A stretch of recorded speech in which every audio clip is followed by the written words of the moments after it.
Bonjour à tous, un Range Rover encore plus long, les tarifs de la e-Up, un premier aperçu du Nissan Qashqai et l'Audi Sport Quattro en liberté, c'est le menu du jour.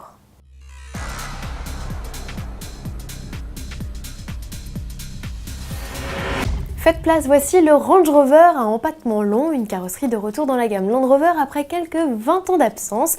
De cette déclinaison, on ne connaît pas la taille. Land Rover précise juste que la caisse a été rallongée au niveau des passages de roue arrière, de quoi permettre d'offrir 14 cm de plus aux jambes des passagers. Par ailleurs, l'inclinaison des dossiers a été revue à la hausse, permettant d'incliner les sièges jusqu'à 17 degrés contre 9 actuellement.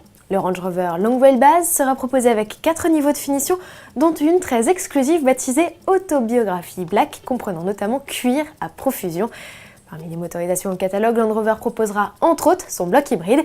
Lancement en mars 2014, d'ici là le modèle fera ses débuts à Dubaï le 5 novembre, puis les 20 et 21 novembre au salon de Los Angeles et Guangzhou en Chine. En bref, le compte à rebours du nouveau Nissan Qashqai est lancé. Le 7 novembre prochain, lumière sera faite sur la deuxième génération du SUV star Nissan. Selon les rumeurs, le baroudeur devrait s'inspirer des lignes du concept iCross révélé en mars 2012, à suivre. La montée en puissance des réseaux sociaux n'en finit plus de donner des idées aux constructeurs, c'est devenu une tradition. À chaque palier clé atteint sur Facebook notamment, les firmes publient des contenus exclusifs destinés prioritairement à la communauté. En témoigne cette vidéo inédite du concept Audi Sport Quattro, présenté en septembre dernier à Francfort et qu'Audi a décidé de faire rouler pour remercier ses 100 000 amis allemands. Nous aussi, on aime. Partons à présent chez Volkswagen qui vient d'ouvrir le carnet de commande de sa première voiture électrique de grande série, la e-Up. La puce uniquement disponible en 5 portes est proposée à 25 950 € hors bonus écologique. La citadine allemande est donc moins chère que les triplés C0 Ion e-MiEV tout en affichant 13 chevaux de plus. À peine plus lourde que ses consoeurs, elle dépasse toute la tonne.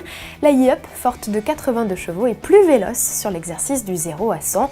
Quant à l'autonomie, les citadines font armes égales avec une moyenne de 160 km.